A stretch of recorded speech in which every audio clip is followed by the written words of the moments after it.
So again I am repeating. Classification of protein. Proteins are classified into two categories. First is fibrous protein and second is globular protein. Okay, fibrous protein mean this type of proteins consist of linear, that is thread like molecule. This one, thread like molecule. Okay, thread like molecules will be there. Okay student, and all molecules are like side by side. कैसे रखे हुए होंगे students वो molecule? molecules which tend to lie sidewise. Okay, तो ये ध्यान देंगे आप कि वो किस तरह से होंगे, sidewise, as I showed here, look here. So molecules वो क्या है, साइडवाइज आपके रखे हुए हैं, this one. Okay, first thing. And the attractive force between the molecule will be like hydrogen bonding.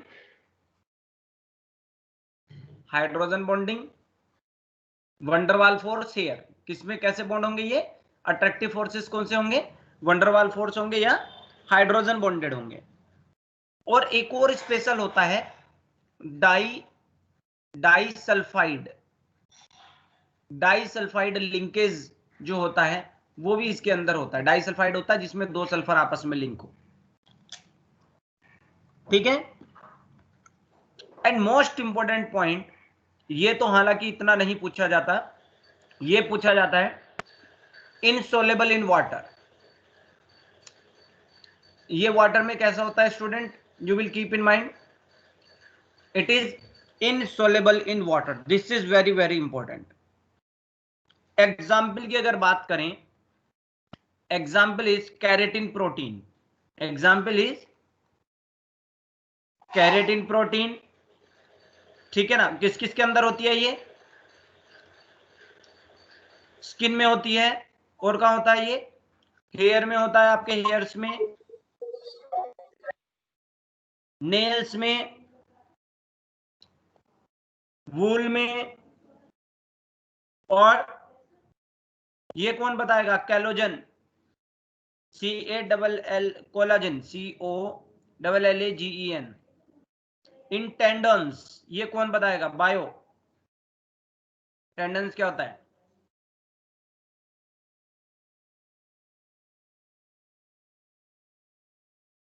किसी को याद है? नहीं याद तो रहने दो. ओके, ये पॉइंट आपने ध्यान रखना है. थ्रेड लाइक स्ट्रक्चर्स हैं, साइड वाइज वो स्ट्रक्चर रखे हुए हैं जो एक दूसरे से हाइड्रोजन बॉन्ड या वंडरवाल फोर्स, ये ऊपर लिखा था मैंने, या डाइसल्फाइड लिंकेज से अट्रैक्टेड है. और एग्जाम्पल हो गया आपका keratin protein. Now second is globular protein. तो नेम इंडिकेट कर रहा है, molecules are folded together into a compact unit. Globular में क्या कहेंगे? molecules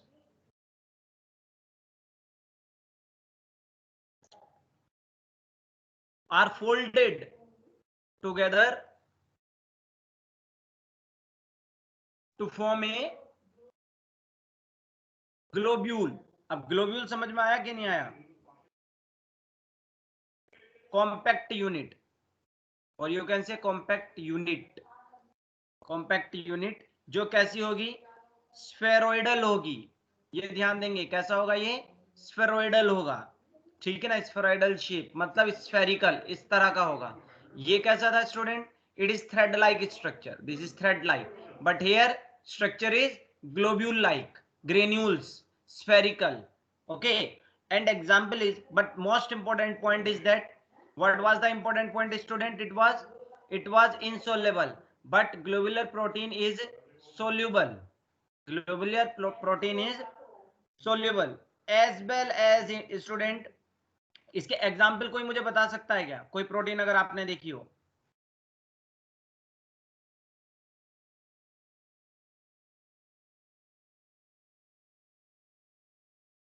एल्बुमिन प्रोटीन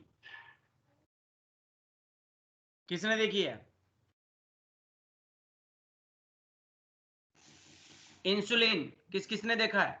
जल्दी बताओ।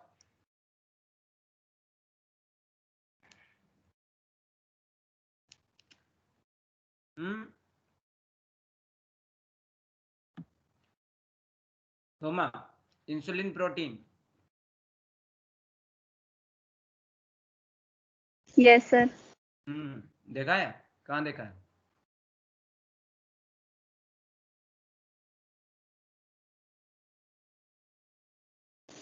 सर पैनक्रियाज से रिलीज होता है।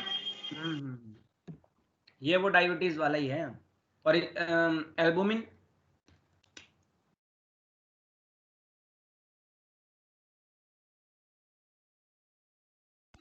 Sir don't know. एग वाला है, एग वाला। एग में होता है ना एग एल्बुमिन। यस। अब बात करेंगे हम स्ट्रक्चर की। ये तो हमारे ये तो कंप्लीट हो गए। नाउ स्ट्रक्चर, ये इंपॉर्टेंट है। Structure of proteins, there are so many types like primary, secondary, tertiary, quaternary, ये स्ट्रक्चर है। But primary and secondary structures are very important.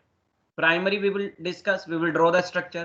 Secondary structures are of two types, alpha helix and beta sheet. Okay, tertiary and quaternary are three-dimensional structure. Okay, so not possible to draw on board. पहले दो बनाएंगे हम, first two. Okay, first of all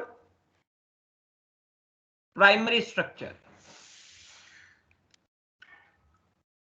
last time मैंने आपको एक बात बताई थी। क्या बताया था स्टूडेंट? कि एक डाई सल्फाइड लिंकेज से, बताया था नहीं बताया था ये वाला, कि एक डाई सल्फाइड लिंकेज से आपका क्या हो रहा था? एक पेप्टाइड बन रहा था। बन रहा था कि नहीं बन रहा था? ये ही स्ट्रक्चर स्टूडेंट आपका प्राइमरी स्ट्रक्चर कहलाता है। जो एक चेन बनी है,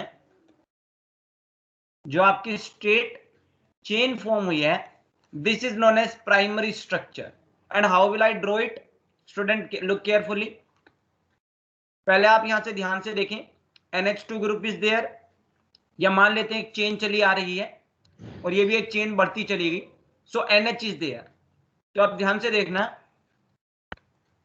NH and this NH is connected with C, and this at this C R and H is there, mean R1 and H is there, and this C double bond O, NH, then C, R2 and H will be there, then C double bond O, NH, C, R3 and H will be there, then again C double bond O, NH, and this chain will go. Okay, this is the structure of zigzag manner. Zigzag manner, it is the structure of primary structure of protein. ये समझ में आया कि नहीं आया?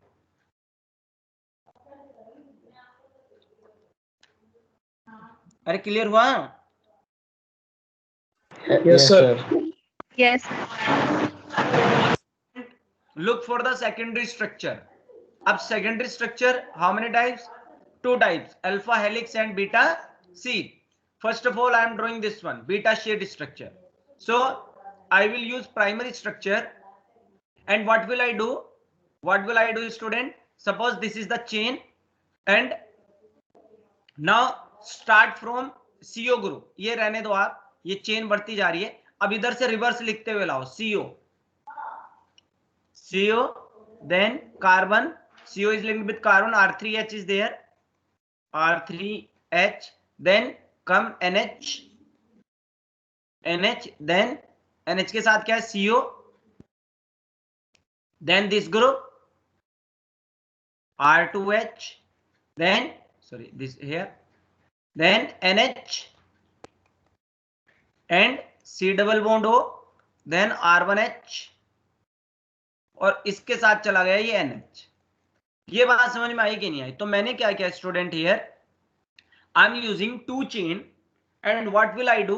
I will form the hydrogen bond. I will form hydrogen bond between oxygen and hydrogen, or you can say CO and NH are forming the hydrogen bond. तो ये जो कंप्लीट स्ट्रक्चर बना, this is beta sheet structure. This is what student?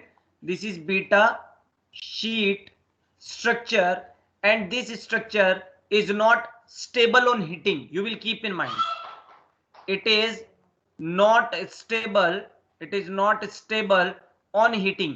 Mean अगर आप protein को heat करेंगे और उस प्रोटीन के अंदर सेकेंडरी स्ट्रक्चर है तो ये पक्का ब्रेक डाउन हो जाएगा, बिकॉज दिस बॉन्ड, ये हाइड्रोजन बॉन्ड जो है ये ब्रेक हो जाएंगे हीटिंग पर.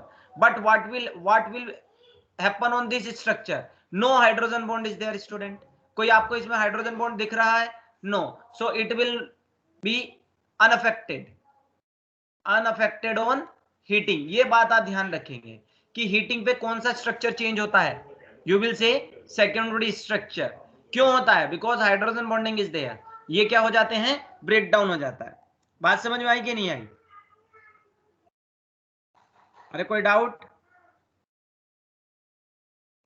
No sir. अब एक बात देखो, यहां पर ध्यान से देखेंगे, ये जो CO है इसको मैं यहां लिख लेता हूं और इस NH को मैं यहां लिख लेता हूं. मान लो ये O इस H के साथ हाइड्रोजन बॉन्ड बनाना चाहता है तो ये बहुत दूर है, एक ही चेन में.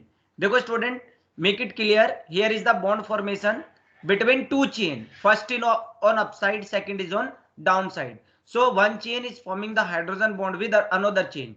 But I am saying, is it possible there is a hydrogen bonding within the chain? Mean one group of protein will form the hydrogen bond of the same protein or of the same chain. Is it possible? So as you are looking here, these two groups are very far away from each other. So it is very difficult. So what they will do, they will, this is the chain. इसको ऐसे समझो आप, मैं अगले उस पे बनाता हूं. This is the chain, this is the chain. Okay, so this O want to form the hydrogen bond with this NH. So this NH. So what they will do, generally they will coil. ये इस तरह से कोयल बनाएंगे ताकि क्या हो जाएगा, इधर देखिए. अब मान लेते हैं ये एक फोल्ड बन गया, ये एक फोल्ड बन गया. फोल्ड होने से यहां पर क्या था, ये C double bond O group था, सॉरी ये क्या था, ये वाला NH ग्रुप था, ये NH ग्रुप था. तो अब यहां पर ये जो CO है ये इसके क्लोज आ गया because of folding. Now these two groups has come close, came close. So what will happen, there is a formation of hydrogen bond, there is a formation of hydrogen bond. Okay student, so just because of this folding, these two groups can form the hydrogen bond. So this will lead to the formation of new structure, and this structure is known as alpha helix structure. As you have studied in previous classes, DNA has a helix type structure. In DNA you have studied also this one, helix, alpha helix. Okay, so here what we will do, we will draw its alpha helix structure. So I am telling you a very simple trick or method. Just draw the ring like this and draw C double bond O anywhere on any lobes, mean on upside or downside. It depends on you. Okay, whatever you want to you can draw, but you will keep in mind that if you are drawing CO on the upper lobes, so you will draw the NH on upper lobes. Okay, upper lobes of the second lobe. This is second lobes, this is first. Okay, so you are using this strand or this leg for CO, then you will use upper leg of second strand for the formation of hydrogen bond. You can't draw like this, you are using CO and you are using NH, because again it will be very far, ये बहुत दूर हो जाएगा. So what you will do, upper side use कर रहे हैं तो आपने यहाँ पर भी upper side ही use करनी है. Okay, or it doesn't matter where you are drawing, mean you can draw NH here. Okay, and you can use CO here. Okay, CO here, NH here. ये आपकी मर्जी होगी, कहीं पर भी आप इस चीज को बना सकते हैं. You are drawing CO here, then you can draw NH here. Mean जो आप पोजीशन CO की यूज करेंगे वही पोजीशन NH की यूज करेंगे. This is again, this is alpha helix structure, and this alpha helix structure generally present in your hair like protein. जो आपके hairs हैं उन प्रोटीन में भी यही स्ट्रक्चर होता है. Again if you will provide heat then what will happen, because of hydrogen bond है ना यहाँ पर, ये क्या हो जाएंगे, ब्रेक डाउन हो जाएंगे. तो secondary structure will be affected on heating, primary will remain no changed. Okay, raise your hands how many students have understand this topic.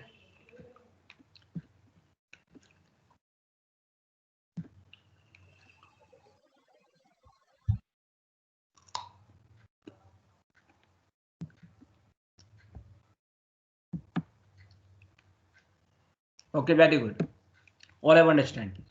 So student, now what will happen to the tertiary structure? Tertiary structure में student क्या होगा कि वो एक इस तरह की protein होगी, ये जिगजैग मैनर में, ठीक है ना, एक ग्रुप सा बन जाएगा, क्लस्टर सा बन जाएगा, उसको हम क्वार्टनरी स्ट्रक्चर या टर्सरी स्ट्रक्चर दोनों की कैटेगरी में रख देते हैं. तो इसको हम इस तरह से बना नहीं सकते जनरली, तो आप इसको छोड़ ही दें, ये आता भी नहीं है एग्जाम में कि कैसे आप बनाओगे. Okay, now next important, very very important topic student, name of the topic is denaturation of protein. Sir, screen is not visible.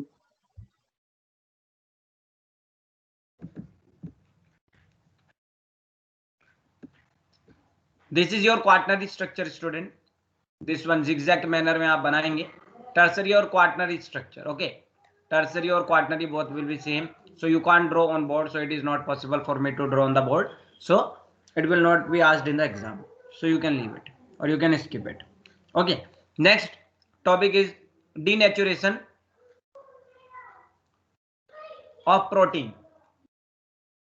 Denaturation of protein. So what do you understand from this topic? Denaturation mean nature जो होगा protein का, जो nature है, we will inactive that nature, so it is called as denaturation of protein. As you know that protein act as enzymes in your body, and you know that enzyme catalyze a reaction, catalyze a reaction, you know or not? ये तो पता है कि नहीं है? Any doubt? For example, can you tell me the name of 3 or 4 enzymes which you have studied? Let's talk one by one. Nikita.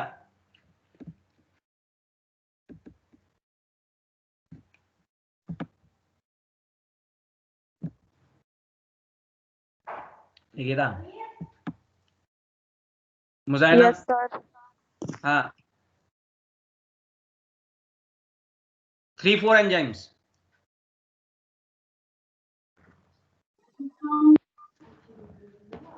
Tell Muzaina.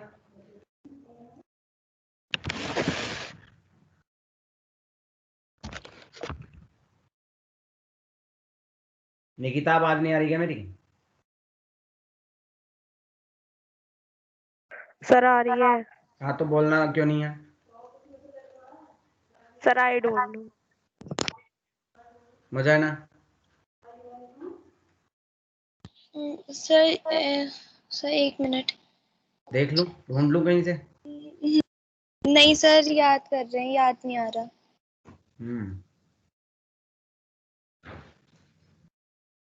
Ayesha.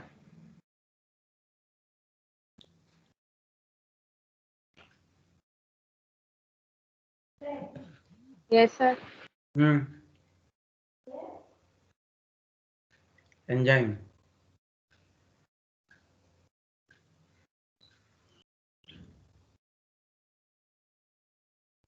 No enzyme.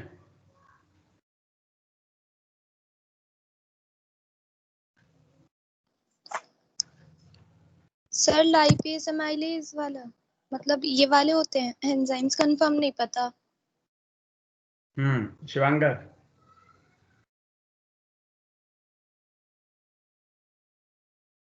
हाँ sir. हाँ जी sir.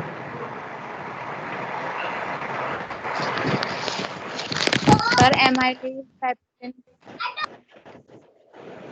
Trypsin.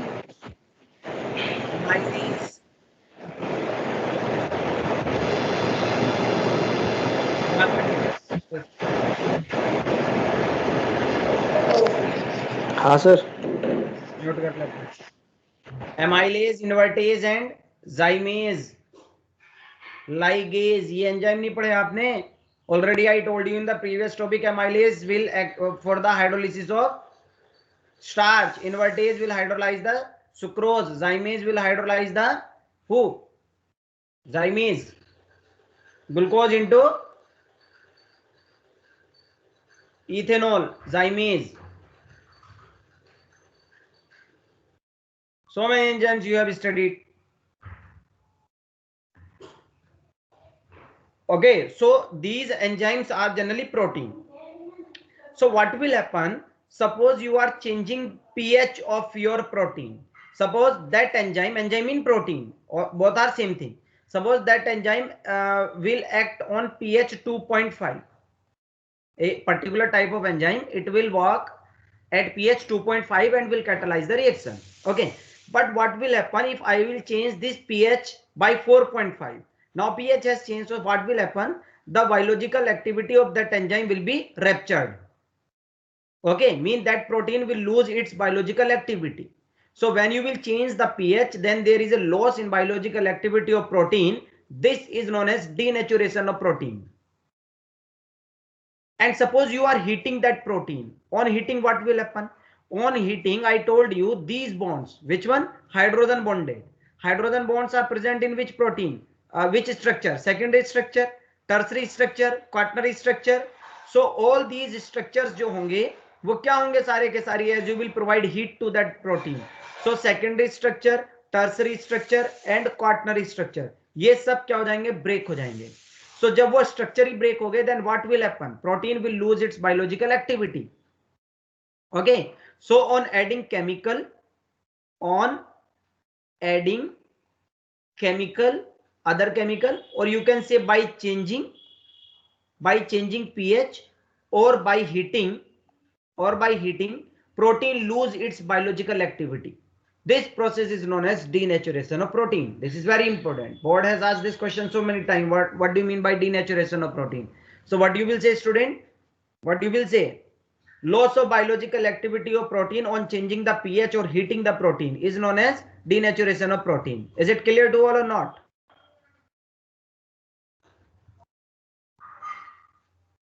Yes or no? No. Yes, sir. How many students? Those who didn't get, please ask. Unmute yourself and ask. Sir, please repeat that definition. Simple सी बात है, एक हमारे पास enzyme है zymase, and that zymase converts glucose into ethanol, but this enzyme works on a particular pH. But if you will change this pH, so now it will not catalyze this reaction, mean will not convert glucose into ethanol, because its structure, that is second structure, tertiary structure, quaternary structure, वो सबके सब टूट गए हैं, break down हो गए हैं, mean एक तरह से आपका एंजाइम खत्म हो गया. So how it will perform the function? And very good example is that आपने एग देखा ही है, एग अनबॉइल्ड एग को if you will break, then what you will get? Yellow part, okay, and white, not colourless liquid, also colourless liquid around the yellow part you will observe. ये देखते हो कि नहीं देखते हो? Colourless liquid. But what will happen if you will boil this egg? what you will? Now you will get a very high massive white color part around the yellow part. Okay, so what is this, student? This is your egg. This is your egg. Okay, so what is this? This is this part has coagulated, mean every part. Protein जो इसके अंदर कौन सी थी? Albumin थी, वो क्या हो गई? कोगुलेशन हो गया उस प्रोटीन का, और उसका फंक्शन क्या हो गया? खत्म हो गया. ठीक है ना? पहले उसका नेचर कुछ और था, अब उसका नेचर कुछ और है. इसमें एक और क्वेश्चन पूछा जाता है, where the liquid part has gone. तो जब ये आपकी प्रोटीन ग्लोब्यूलर, हाँ एक बात और याद रखेंगे, I have told you, I forgot you to tell, जो इसमें ग्लोब्यूलर प्रोटीन होती है, वो किस में बदल जाती है? फाइब्रस में बदल जाती है. जब आपका डिनेचरेशन हो रहा होगा प्रोटीन का, किस में बदल जाएगी ग्लोब्यूलर प्रोटीन? फाइब्रस में. सेकेंडरी और टर्सरी स्ट्रक्चर किस में बदल जाएंगे? प्राइमरी में. या आप ये कह सकते हो कि हीटिंग पे ये टूट जाएंगे, प्राइमरी नहीं टूटेगा. ये ध्यान रखना है आपने. ठीक है? तो जब ये सारे आपके जो फंक्शन था वो ही ब्रेक हो गया, तो मतलब जो प्रोटीन थी वो ही ब्रेक हो गई, तो आपको इस रिएक्शन को कैटालाइज कौन करेगा, मुझे ये बता दो। वो तो प्रोटीन ही खत्म हो गई ना जिसने कैटालाइज करना था। This is known as denaturation of protein. This is known as what student? Denaturation of protein. ये बहुत इंपॉर्टेंट है, ठीक है। चलिए अब तो समझ में आ गया था। Yes, sir. अब हम बात करते हैं स्टूडेंट, अभी हमारा चैप्टर ऑलमोस्ट एंडिंग पर ही है। 2 टॉपिक रह गए हमारे, तो एक फटाफट से एक टेबल ड्रॉ कर लेंगे। Now I am going to tell you about the vitamins.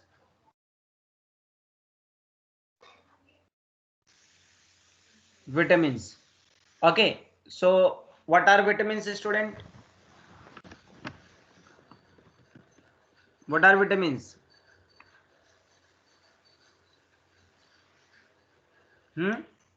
Organic compound है, these are organic compound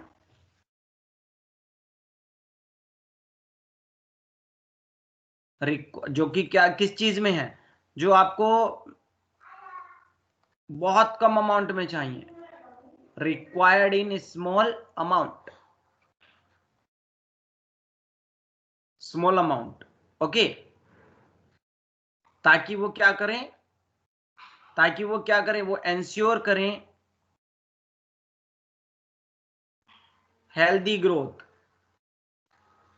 तो हेल्दी ग्रोथ के लिए वो ऑर्गेनिक कंपाउंड जो स्मॉल अमाउंट में चाहिए वो क्या कहलाते हैं, आपके विटामिन्स कहलाते हैं, ठीक है ना। एंड मोस्ट ऑफ देम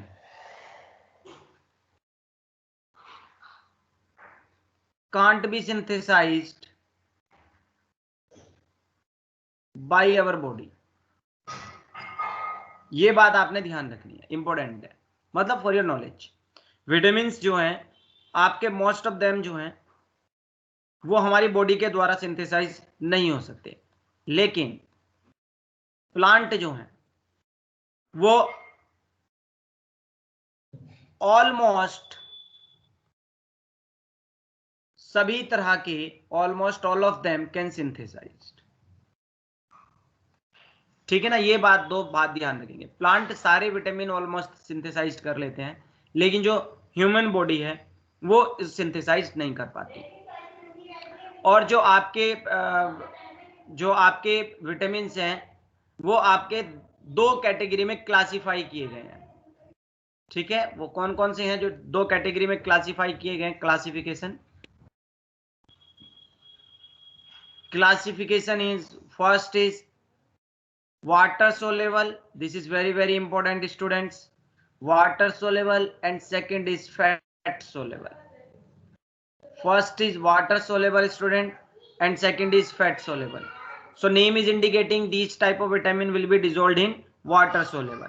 तो water soluble vitamin जो हैं B complex मीन जैसे B2 हो गया, B6 हो गया, B12 हो गया, ये बहुत सारे हैं। And vitamin C, these are water soluble.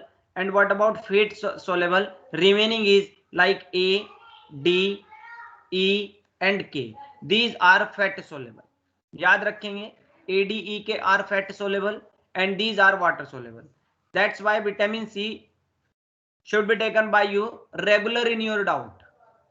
Regular आपकी डाइट में ये बी वाले और सी वाले इन योर डाइट होने चाहिए, because these are water soluble. As you will take the water it will be dissolve and will come out, mean excrete out हो जाएगा यूरिन में.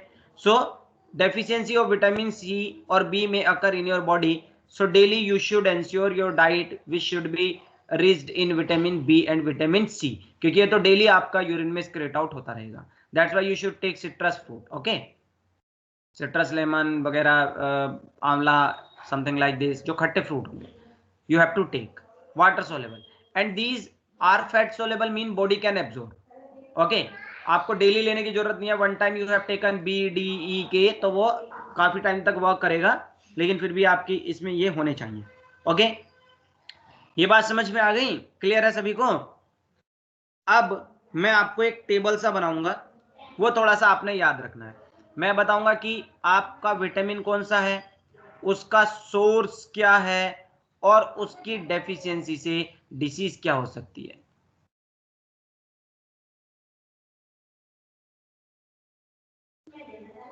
ठीक है ना। तो अब ये ध्यान रखेंगे, एक तो मैं बात करूंगा, ये ध्यान से सुन लेना student, this is very important, इससे एक क्वेश्चन आता ही है। विटामिन ए की बात करूंगा मैं, बी के मैंने जैसे आपको बताया विटामिन B1 भी होता है, वैसे तो B2 भी होता है, B6 भी होता है, B12 भी होता है, ये वाले ज्यादा इंपॉर्टेंट है, 6 और 12 ज्यादा इंपॉर्टेंट है। ठीक है, विटामिन सी है, विटामिन डी है, विटामिन ई है, विटामिन के है। ठीक है, तो कोई मुझे विटामिन सी का कोई, विटामिन ए का कोई सोर्स बता सकता है?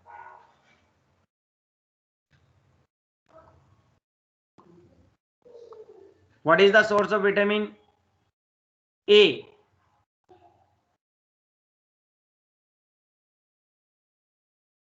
एक तो मिल्क में होता है,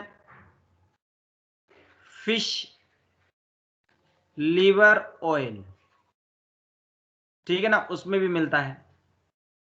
अब इसका मतलब ये थोड़ी है कि फिश का लीवर निकाल के ऑयल निकाल लो, मतलब सोर्स बताया जा रहा है। आप मिल्क से भी उसकी पूर्ति कर सकते हो, ठीक है ना, कैरेट से भी ले सकते हो, तो सबको पता ही है, इसको तो बताने की मुझे कोई जरूरत नहीं है। इसकी वजह से डिसीज क्या हो सकती है? Can anybody tell me?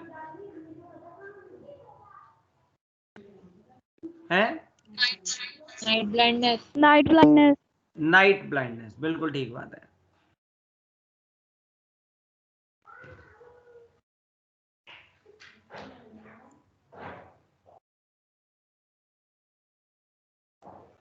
Night blindness, और एक और होता है जिसको बोलते हैं जीरोप्थेल्मिया। अब जीरोप्थेल्मिया क्या होती है? जो आई का कॉर्निया होता है ना, सुना है आपने कॉर्निया के बारे में? यस। ये थोड़ा सा हार्ड हो जाता है, कॉर्निया क्या हो जाता है? हार्ड हो जाता है, विजिबिलिटी जिसकी वजह से क्या हो जाती है? कम हो जाती है। Now vitamin B1, vitamin B1 का वैसे नाम भी बता दूं, इसका केमिकल नेम जो है वो थाइमिन है। क्या है? थाइमिन है। अब ये किस में मिलता है? जो आपके सीरियल्स होंगे ना, स्टार उत्सव वाले नहीं, अनाज, ठीक है, मिल्क भी कॉमन है इसमें, एग में भी मिल जाता है ये, ठीक है, किडनी में भी मिल जाता है, लीवर में भी मिल जाता है। लेकिन जो एग का व्हाइट वाला पार्ट होता है ना, एग का व्हाइट वाला पार्ट, उसमें विटामिन B1 ही होता है, ये ध्यान रखना। तो ये याद रख लेना, एग व्हाइट, सीरियल्स और, ठीक है ना, मिल्क। अब मतलब जो व्हाइट सब्सटेंस है ना, व्हाइट, उनमें मिलेगा।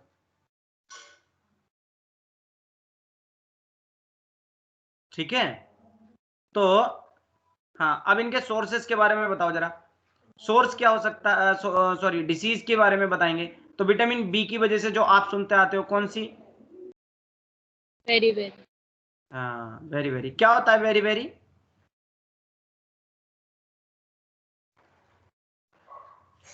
अच्छा, किसी ने इसके बारे में बता सकता है कोई बायो वाला? एपिटाइट क्या होता है?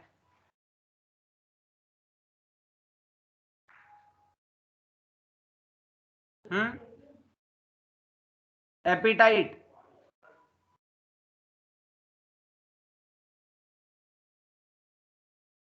डाइजेस्टिव डिसऑर्डर हो जाता है।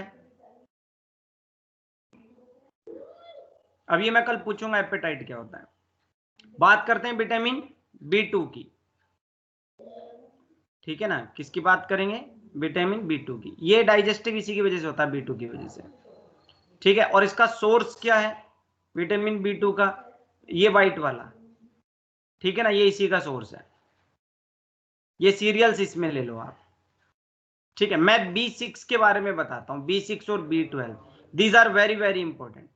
B6 का जो सोर्स है, जो आपका एग का अब येलो वाला पार्ट है, वो B6 देता है, और व्हाइट वाला पार्ट क्या देता है? B2 देता है, ठीक है।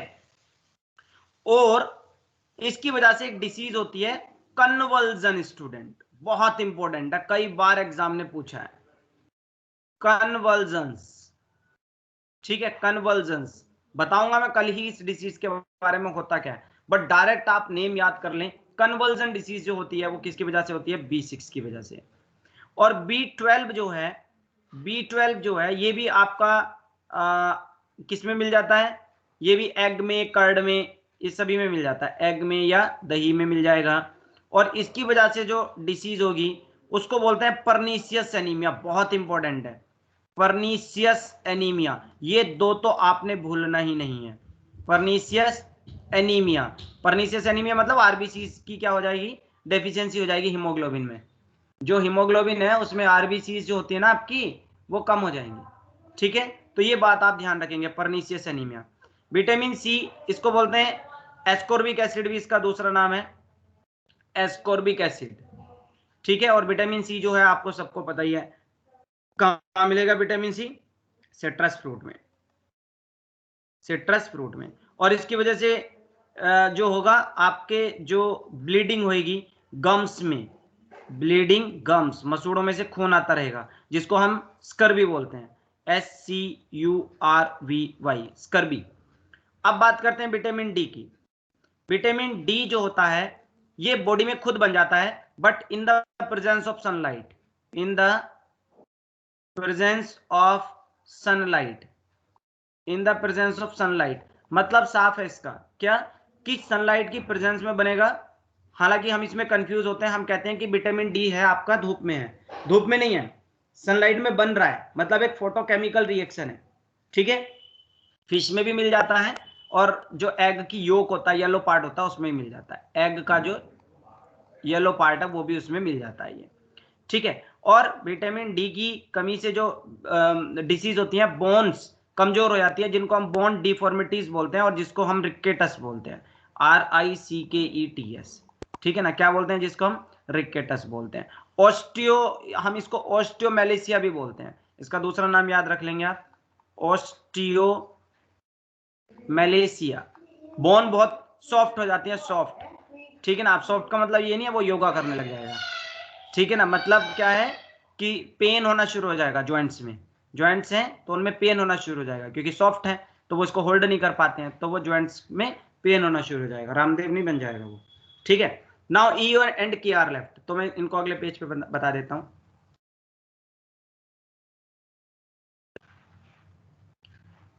ई, तो विटामिन ई जो होता है इसको टोकोफेरोल भी बोलते हैं, टोकोफेरोल, PHEROL, टोकोफेरोल इसको बोला जाता है। और ये आपका किस में मिलेगा, जो व्हीट ग्रेम ऑयल है, ठीक है ना, सनफ्लावर सबसे बढ़िया सोर्स है इसका, सूरजमुखी का जो ऑयल होता है ना उसमें आपका विटामिन ई मिलेगा। इसकी वजह से होने वाली डिसीज जो है स्टेरिलिटी लॉस, स्टेरिलिटी लॉस, या आप कह सकते हो फर्टिलिटी लॉस, मेल और फीमेल में फर्टिलिटी लॉस हो जाएगा, लॉस, ठीक है ना। तो ये थोड़ा सा ध्यान रखेंगे, ये बहुत इंपॉर्टेंट है। और इसमें एक और होता है, जो आरबीसीज होती है ना फ्रेगाइल हो जाती है, मतलब फूल सी जाती है आरबीसीज, ठीक है। तो ये भी विटामिन ई की वजह से ही होता है। और विटामिन के मोस्ट इंपॉर्टेंट स्टूडेंट, विटामिन के मोस्ट इंपॉर्टेंट है। और इस विटामिन ए का दूसरा नेम क्या, चलो वैसे आपको याद करने की जरूरत नहीं है, वैसे तो फाइलोक्विनोन बोलते हैं, लेकिन इसकी वजह से आपका ब्लड का जो क्लोट बनता है ना, मान लो ये वेन है, कट गई है वेन्स यहाँ से आपकी, तो ब्लड आ रहा है बाहर, तो ब्लड का रुकना जरूरी है। रुकता कैसे है, जब आरबीसीज क्या बना लेती है यहाँ पर, क्लोट बना लेती है, ठीक है ना। आरबीसीज ने आपका क्या बनाया, यहाँ पर क्लोट बना लिया, तो वो ब्लड बाहर नहीं निकलता, तो ब्लड क्लोटिंग में टाइम ले लेगा ये, या ये कह सकते हो ब्लड क्लोट नहीं बनेगा तो ब्लीडिंग होती रहेगी। तो इसलिए विटामिन के का होना बहुत जरूरी है भैया, नहीं तो ब्लड क्लोटिंग नहीं बनेगी तो सारा खून बाहर निकल जाएगा जरा सी चोट लगने पे, ठीक है। तो लेकिन इसका सोर्स क्या है फिर, जो ग्रीन वेजिटेबल है खूब खाओ, ठीक है ना, ग्रीन लीफी वेजिटेबल, पत्तों वाली, ठीक है ना, सीरियल्स फिर से इसका सोर्स है, और ग्रीन वेजिटेबल, रेड से लिख रहा हूं मैं, ग्रीन वेजिटेबल लीफी वाली, ठीक है। तो वैसे तो विटामिन एच भी होता है, ठीक है ना, उससे बाल गिरने शुरू हो जाते हैं विटामिन एच से की कमी से, एक विटामिन एच भी होता है, उसकी क्या होना शुरू हो जाता है, लॉस ऑफ हेयर, बाल गिरने शुरू हो जाएंगे, ठीक है ना, पैरालाइज हो सकता है पर्सन, ठीक है। इसके सोर्स क्या है भैया, मिल्क खूब पियो, किडनी मत खा लेना, लेकिन किडनी सोर्स है ये, KIDNE भाई, किडनी सोर्स है इसका। ठीक है ना। लीवर भी सोर्स है, मतलब वहां बन रहा है किडनी और लीवर में, ये नहीं किसी के गुर्दे निकाल के खा लो आप। यीस्ट है, यीस्ट में मिलता है, ये यीस्ट मंगवा सकते हो, या ब्रेड यूज कर सकते हो, ब्रेड भी एक यीस्ट होता है। तो ये आपका किसके बारे में था जनरली, विटामिन के बारे में था। किसी विटामिन के बारे में पूछना है तो बताओ, कोई एक विटामिन अगर आप पूछना चाह रहे हो तो।